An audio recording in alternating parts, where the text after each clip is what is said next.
राम राम दोस्तों, आज हम जानेंगे चक्रवर्ती सम्राट राजा विक्रमादित्य के बारे में, तो बने रहिए हमारे साथ। विक्रमादित्य सिर्फ एक राजा नहीं थे, वो एक विचार थे। वो न केवल शस्त्रधारी योद्धा थे, बल्कि धर्म के रक्षक भी थे। न केवल न्यायप्रिय शासक, बल्कि सच्चे अर्थों में एक युग थे। और जब उनका जीवन समाप्त हुआ तो शुरू हुई एक नई गाथा, सिंहासन बत्तीसी की गाथा। लगभग 300 साल बाद उसी उज्जैन नगरी में शासन कर रहे थे राजा भोज, एक सुंदर, गुणी, यशस्वी और धर्मात्मा राजा। उनके राज्य में इतना सुख था कि शेर और बकरी भी एक ही घाट पर प्यास बुझा लेते थे। ना कोई भय, ना कोई अपराध, हर दिशा में बस शांति और समृद्धि। राजा भोज इतने आकर्षक थे कि जो उन्हें एक बार देख ले वो जीवन भर उन्हें भूल न पाए।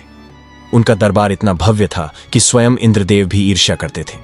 स्वर्ग भी उनके सामने फीका लगता था। एक दिन राजा भोज के सिपाही किसी कार्य से बाहर जा रहे थे। तभी उन्होंने एक अजीब दृश्य देखा। एक साधारण चरवाहा खेत के बीच बने मचान पर चढ़कर चिल्ला रहा था, राजा भोज को पकड़ कर लाओ, मेरा राज्य मुझे लौटाओ। सिपाही चौंक गए। अपने राजा के लिए ऐसी बातें? उन्होंने उसे नीचे उतारा और डांटा, अगर राजा को यह बात पता चली तो तुझे तोप से उड़ा देंगे। चरवाहा घबरा गया, गिड़गिड़ाने लगा, माफी मांगने लगा। उसका व्यवहार एकदम बदल गया, मानो उसे कुछ पता ही न हो। सिपाही हैरान रह गए, लेकिन दया कर उसे छोड़ दिया।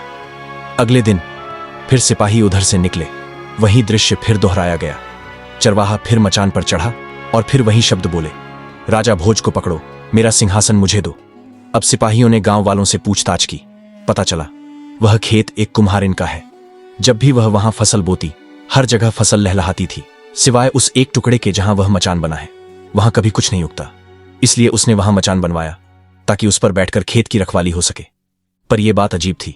चरवाहा जैसे ही मचान पर चढ़ता, मानो उसमें कोई और आत्मा समा जाती, और जैसे ही नीचे उतरता फिर से सामान्य हो जाता। सिपाहियों ने जाकर सारी बात राजा भोज को बताई।